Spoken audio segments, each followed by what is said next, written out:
I do want to begin this segment by saying it did appear that Jackson Hinkle was on our live chat about an hour ago when he saw the MAGA Communism word in our title, and he was engaging with the guests, and I invited him to come on if he wanted to. Since we're going to play a clip of him describing MAGA Communism right now, I figure why not at least invite the man on to tell us himself.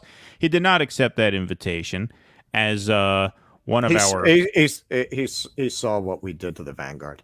Well, as Ryan says here, Jackson is too sexy for you nerds. We're too old for Jackson. We are. Jackson is 22 years old. He's a 22-year-old kid. You know, my nickname for Jackson would actually be Jackie Jr., and that is a Sopranos reference. Is a Soprano reference. He kind of is the Jackie Jr. of the online left. He's like the spunky, arrogant kid who just like feels like he can come in and rob the made guy's card game, you know what I mean, and get away with it. Like he's very confident. He's a shit talker. He's very bold. Look, you know, I don't hate Jackson Hinkle. I'm just saying that would be a good nickname for him. I think Jackie Jr. works, and his name is Jack. Jackson, Jackie, boom, perfect. All right, I just caught his act for the first time in preparation for this segment. I'd never actually watched him before. Yeah, that guy is going to wind up being a very powerful member of a right-wing party. That's my prediction. 22, good-looking, white, square-jawed, clean-cut. That is the classic character arc of a 60s radical. He's gonna wind up like a leader of the fascist movement that comes after the system collapses. Well, maybe he's laying the groundwork for that with MAGA communism. All right, so let's give Jackson a chance to make his case. He was on the Jimmy Dore show. Jimmy asked him, what is MAGA communism? So I want you to tell me what is MAGA communism? MAGA communism is an idea that I didn't come up with. Haz of the Infrared Show, who we went out to dinner in LA together. He's a good guy. I remember Haz. Yeah, so he came up with it. The idea is that a lot of the left in America right now is not aligned with us on the issues that matter most when it comes to defeating big tech, nationalizing big tech, protecting free speech, abolishing the CIA, the FBI, going against the endless wars, these sorts of things, going against big pharma, big agriculture. They kind of run in line with the average Democratic Party sentiment. And the working class, which not in its entirety, but I would say in large part makes up the MAGA movement, is aligned with communists on this issue, or, you know, leftist, whatever. But there definitely is a strong line that can be drawn between Marxists and MAGA on this very issue, or on these very issues. And at the end of the day, I think that what we've seen undoubtedly from the Trump administration in their 4 years is that it was either consciously or in some cases unconsciously doing the bidding of the deep state. We saw that countless times throughout the Trump administration. So I see it as the goal of this project of MAGA communism to be able to highlight the contradictions between the oligarchical ruling class and the working class movement itself, that is MAGA, and trying to uproot the liberalism and globalism and neoconservatism that's finding its way within MAGA party politics. So that's the broad goal. It's not an effort to uphold fascism or the duopoly, as some of those people may have put it, our detractors. But it's been trending on social media for the past week. It won't stop, and a lot of people are talking about it. A lot of MAGA supporters are actually talking about it, and they think it's a great idea. So that's pretty much it. All right. I do want to play one more part of this, but I'm going to give that a rest for now just to respond to that. I do think that Jackie Jr. has a point when he says, like, so much of what we consider the left nowadays is just, you know, too lined up with the mainstream Democratic Party on issues regarding the CIA, the FBI, the deep state, right? Denial of the existence of a deep state, right? Big tech, censorship, all that. I think he actually is right about that. And as we've said on the show a few times, we've had some guests on the show talk about this a few times, that it's kind of ridiculous to imagine that you're going to have, if not a communist revolution in the country. I mean, he's an online guy. He's a showman. He uses big words to get an online audience. That's why we're talking about it. That's what MAGA communism is, right? It's meant to spark conversations and segments, quite frankly, like this. But you're not even going to get close to that. You're not going to actually get anything resembling even state socialism in this country without confronting those larger forces of the CIA, the FBI, the deep state, big tech, right? Like, a system that props up those institutions is never going to be the same system that gives us Medicare for all. It's just not, because it's too anti-democratic in nature. You can't have a democratic economy inside such a corrupted and anti-democratic system. And so I think he makes, a decent point there. My main critique of this is that it is what I said it is. It is an online gag in order to get people's eyeballs as a YouTube host, which, hey, he said in that door clip there, he said, look, the point of this is to highlight the contradictions between what the left ought to be and what it is. And look, if that's your goal, then I say have at it. I mean, I think that's fine. I think that's fine. That might not be his ultimate goal, as evidenced by what comes next. So let me just play this so we can get this done, and then we will go from there. So this is basically a lefty's outreach to Trump supporters to join on the things, the issues that your views align. Is that what you're saying? Exactly, but staying true to it and exposing people like Ron DeSantis, who might be courting a right-wing populist following through the politics that he's putting forward as governor of Florida. But at the end of the day, someone like Ron DeSantis does not differ at all from the rhino Republicans. He is a rhino Republican when it comes to the most important issues, his foreign policy and his views on the intelligence community. So being able to highlight those contradictions. Being able to highlight those contradictions on whose behalf? To benefit who? To benefit Donald Trump.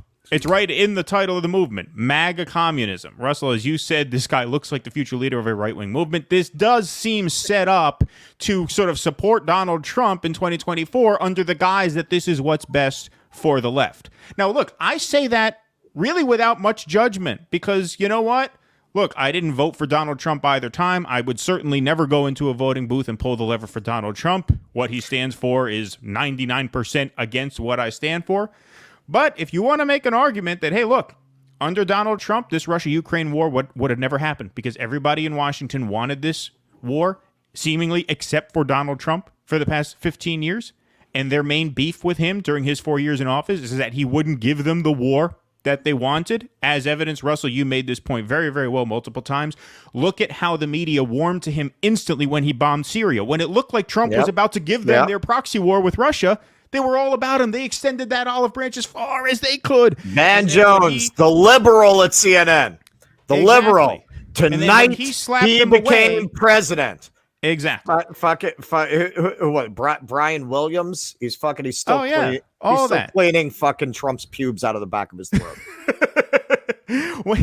So when he slapped that out, when he slapped their hand away is when they ratcheted it up against Trump. And so look, if Jackson Hinkle wants to support Trump, I'm not even going to judge him for that. I'm not going to say that that's insane. I'm not going that's not the point of this segment. To me, that is a sort of separate question in terms of the virtue of making that case, right? But even setting aside that question, when he says Ron DeSantis is a rhino, no, you have it wrong. You have it wrong, Jackie Jr. Trump is the rhino. The Republican Party over the last 20 years is very much more embodied by DeSantis than by Trump. And so calling DeSantis a rhino,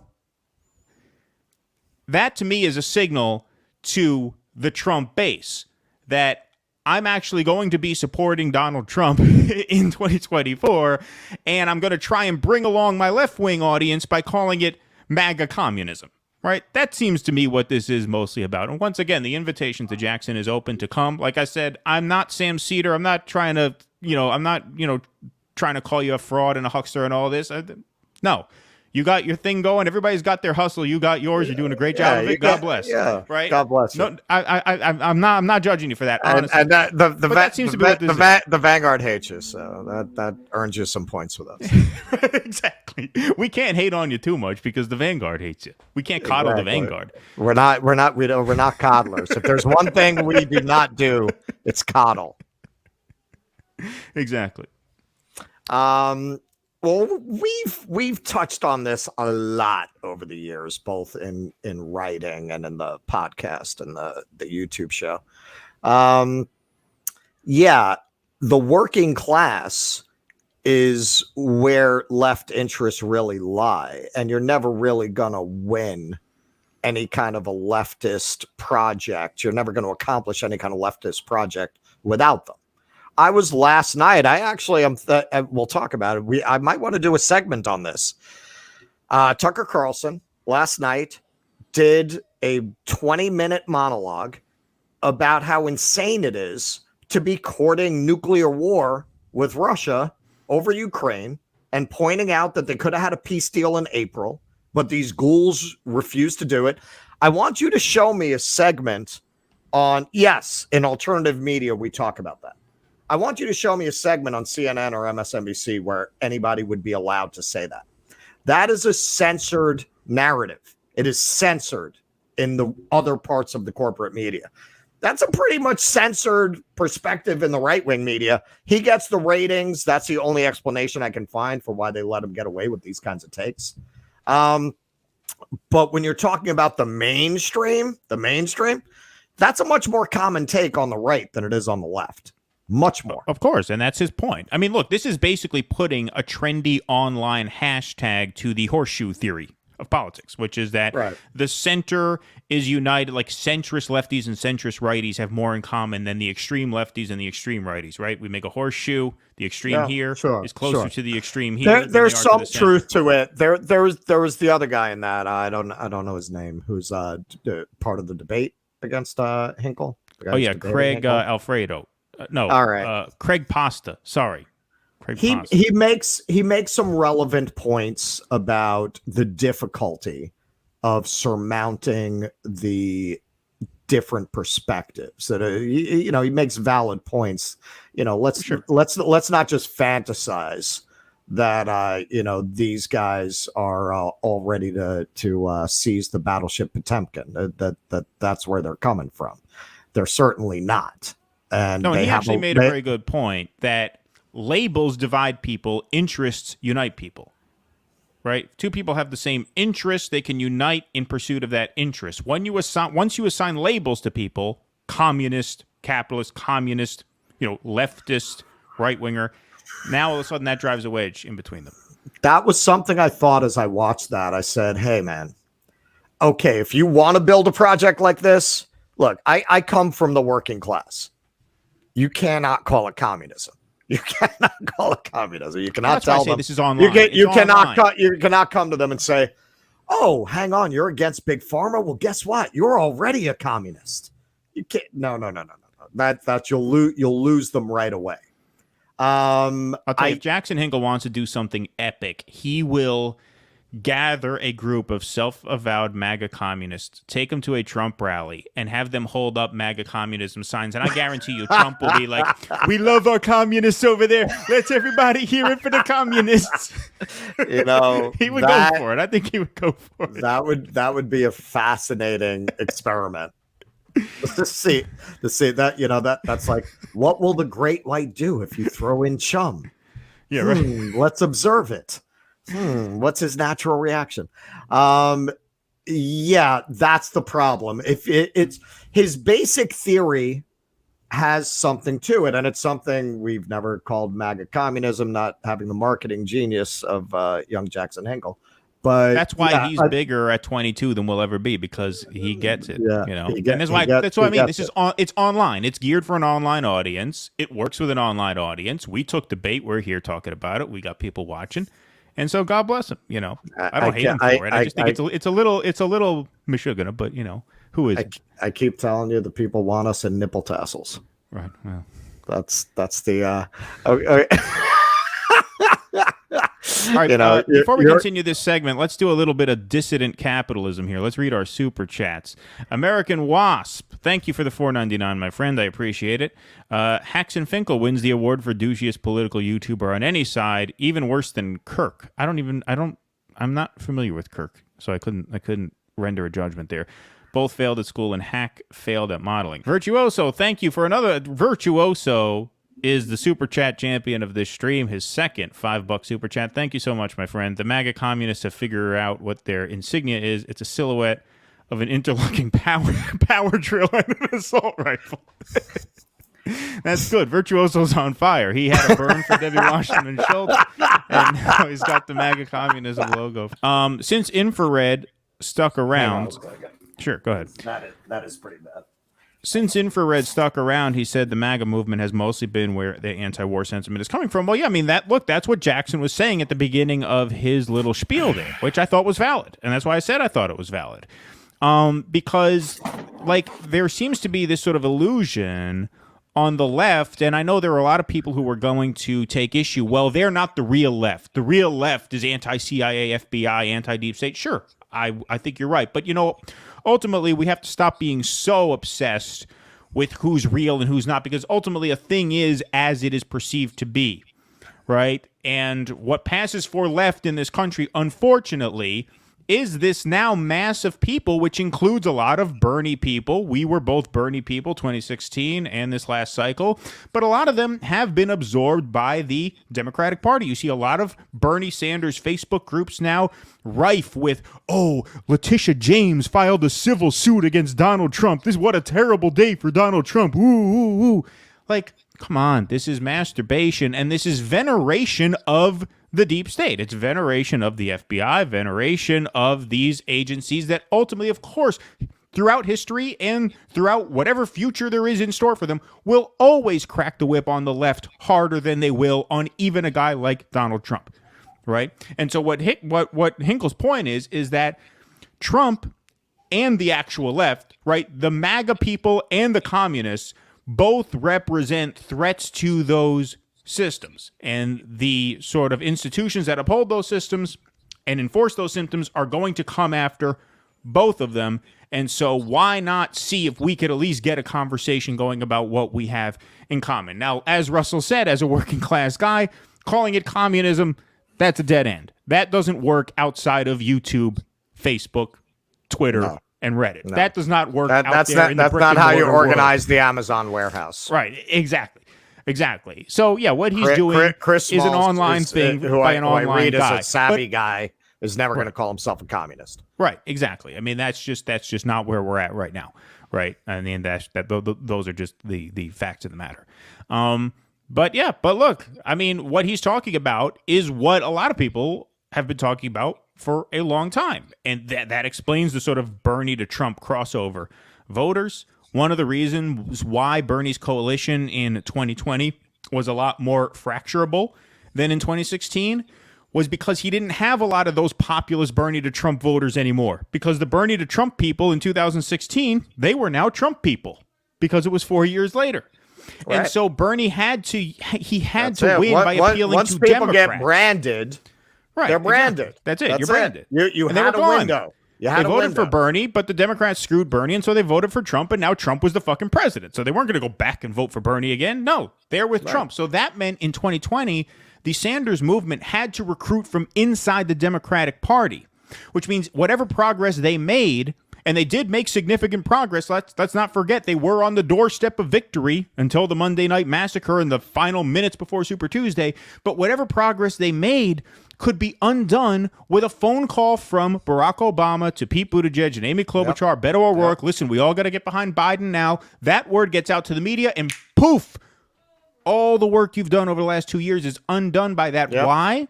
Because you were building a coalition within this small section of the population called Democratic primary voters. And so the idea behind horseshoe theory, MAGA communism, as Hinkle calls it, whatever, is that you have to expand that pool of people, because you're never going to do this within the Democratic Party, because the people within the Democratic Party take orders from Barack Obama, the media, and in many cases, you watch, the FBI itself. Now, right? I mean, they're the new heroes of the day here since this Mar-a-Lago raid. It's never going to work that way.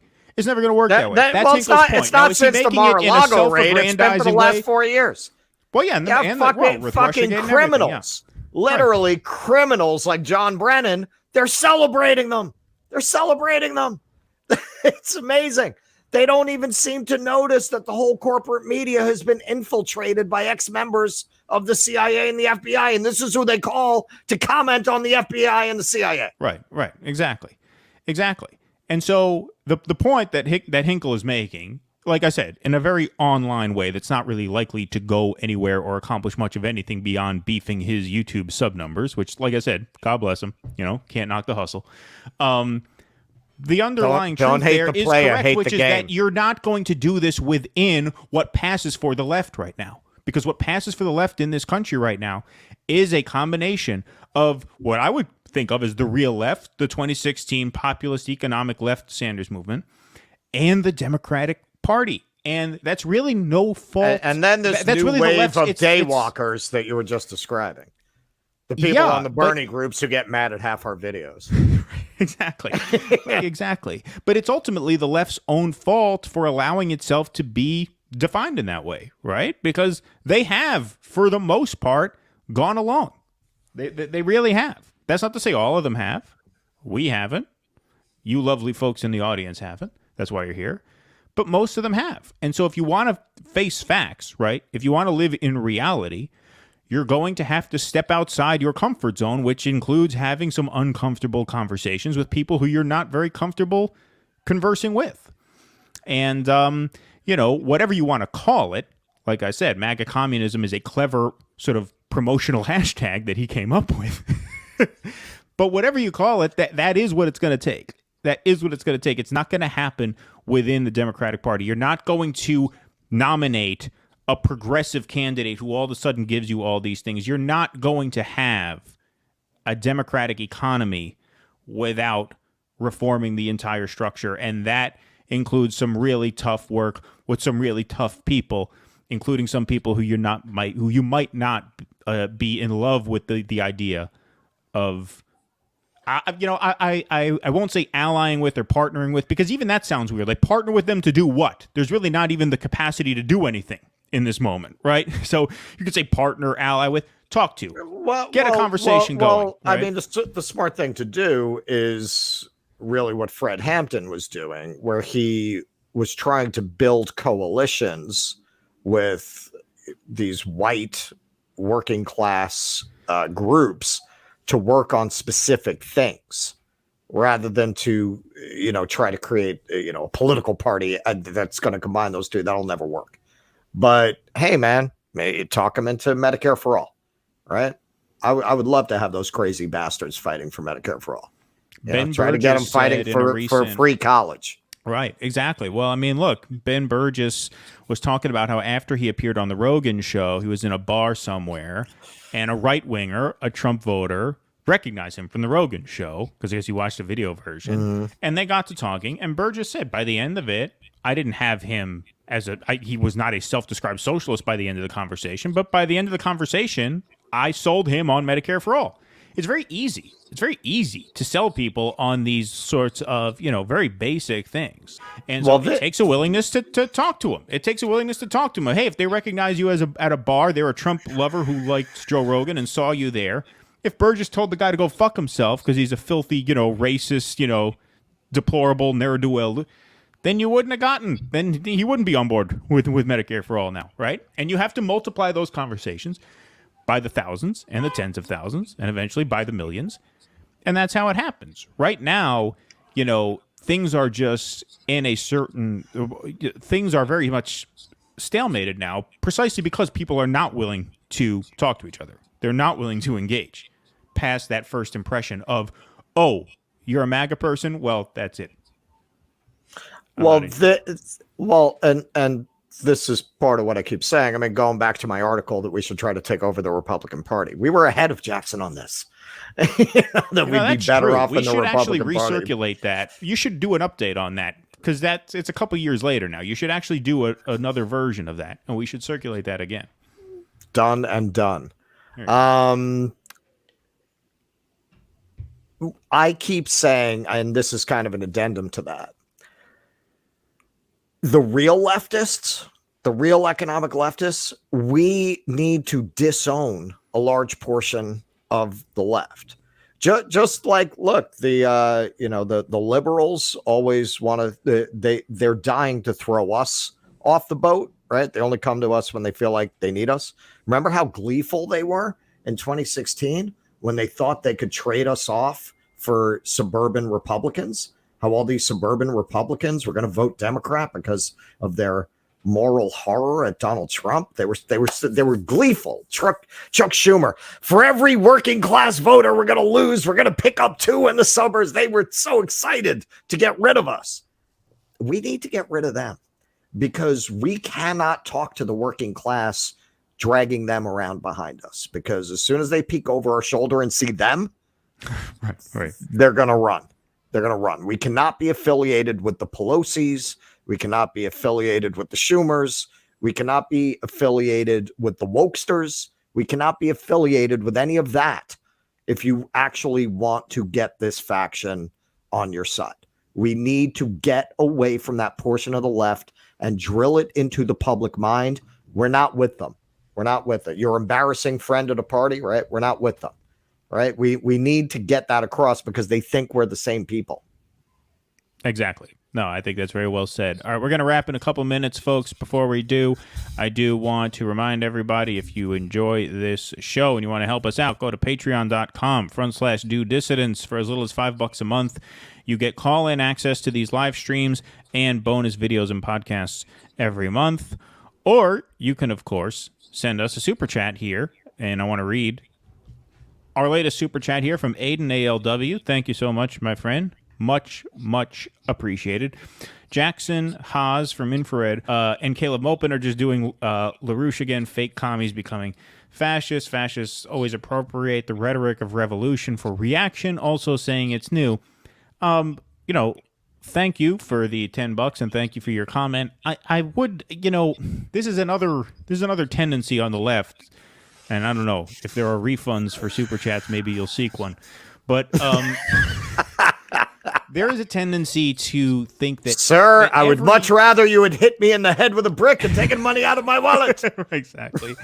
There is a tendency to accuse everyone to sort of like accuse people of being sort of acting in bad faith in a sort of premeditated manner, which I don't think is often the case. Certainly, sometimes it is, but I don't necessarily think that they are closeted fascists just using this rhetoric in order to build a fascist movement. I don't think that is their intent. I think the Bernie to Trump phenomenon was very much a real thing for very real reasons, and a lot of very sincere people with a good brain and a good heart decided once Bernie got screwed that Trump was the better choice. I was not one of them. I abstained in 2016. I did not vote. I certainly wasn't going to vote for the Democratic ticket, but I wasn't going to vote for the Republican I wrote either. in Bernie. I wrote in Bernie. Oh, so you wrote in Bernie, right? But I think, people can arrive at these places. 2020, I wrote in Dave Chappelle. That's right. 2020 was great. Exactly. I think a lot of people, though, can sort of, arrive at these places in good faith. And I think we have to always talk to each other, always listen to each other. Now, the Vanguard would call that coddling. I don't call it coddling. I sort of I just fundamentally reject that idea. That to hear someone out and take what they're saying in good faith and argue in good faith with them is somehow coddling or cozying up or promoting them or whatever. I don't think that is not a constructive way to go about things. Durga was on our show a while ago, and she's awesome. She's great. I think she's fucking brilliant. She's a phenomenal writer. I mean, she pumps out these brilliant articles in a matter of hours. It takes us a week to write an article that we feel good about it. Seriously. So she's fantastic. But she thinks that, AOC from the beginning was just a marketing campaign by the DNC to get progressives in there to sort of, co-opt whatever left-wing movement there was and funnel it into the party. And Yeah, she wasn't. I was there. It was a ragtag bunch of people on the streets of Astoria, I don't like fighting I a think quixotic battle that we never expected to win. Right, Russell was a volunteer for her way back when. And so I just don't think that's really how it works in most cases. That's not to say it never works in those cases, but I don't think the first reaction to hearing somebody take a turn that you may not have thought they were going to take is, oh, they were setting us up for this all along, right? Like, we say something that rubs you guys the wrong way. It's not because we were always just leading you on in order to shiv you in the side. Like, it's not how it works, man. People are a little complicated. They're a little unpredictable. And so I think, you at least should afford people a certain benefit of the doubt unless and until they prove otherwise. Now, if Jackson Hinkle lands where, like I started the segment out by saying he very well might land on supporting Trump in 2024. That's what that DeSantis is a rhino talk kind of sounded like to me, right? It sounded like he was laying the groundwork for that. And if it comes to that, then we'll hash that out when we get there, right? But that's not to say that this whole time, for however many years he's been doing his show, or for however many years that Haz has been on the air, that they've been trying to secretly build a fascist movement in order to brutalize the left and victim. Like, I don't buy that. I don't buy that. Yeah, but I mean, I was making a joke about who Jackson Hinkle would be in 20 years. But I'm not saying that he has some nefarious thing. I'm looking at the history of guys like that who arose in like 1965 and how they turned out.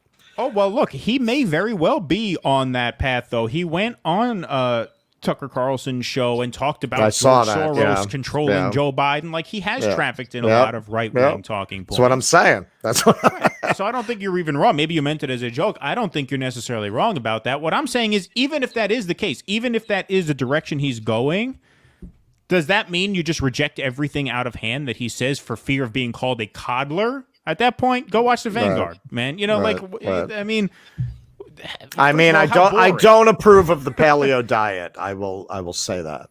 All right, I'm not Haz, but speaking for myself, okay, sorry then. I guess you're not actually Haz. Somebody thought you were. I think the reason Jackson distrusts DeSantis is that he doesn't have a record of fighting the CIA, FBI, or the war machine. No, that's absolutely true. That's absolutely true. I'm not saying he's wrong in what he's saying about DeSantis, but targeting DeSantis, right, for the MAGA communist movement to set their sights on DeSantis by calling him a rhino is an indication that they're gonna start vouching for Trump. Right, because DeSantis is the biggest obstacle to the Republican nomination in front of Donald Trump. Polling indicates, as of this moment, he's not much of an obstacle, but that can, of course, change. Komodo Dragon says, exactly, Russ, we need a clean break from the fake lib war-hawking corporatist Dems. Thanks for the show, gents. Well, thank you, sir. And please, everybody, subscribe to this channel while you're here. We need to beef those subscription numbers so that next time we ask Jackson Hinkle to come on, he takes us up on it. Now he's like, oh, who are these fucking assholes? I'm not wasting my time with them. Exactly. But with your help, your subscriptions, your likes, and your Patreon members. Go get your shine box. Exactly. That's what he told us. All right, we got another one from Aiden here. Hinkle is doing with MAGA what Vaush did with Biden by co-opting communism. They're not communists. They're reactionaries. Yeah, no, I mean, look, that I think is a fair enough point in the sense that, like, I don't think Hinkle is really a communist. He went on the One American News Network and reasserted that he is a communist. And then he went on to say something, and now I'm going to risk misquoting him, which I don't want to do. But he said something to the effect of, like, communism is about expanding like business opportunities for the working class. Like, he said something that was just and I hate trying to force that square peg into that round. I hate to give any credit to Anna on the Young Turks, but yeah, she and Schenck, they were both pointing out this guy, has he read Marx? He's talking about Marx being anti-globalist, and yeah, they're right. I mean, probably his most famous quote is "Workers of the world unite." Yeah, right. That's not really an anti-globalist position. Yeah, that's so yeah, he doesn't seem to quite understand what communism is.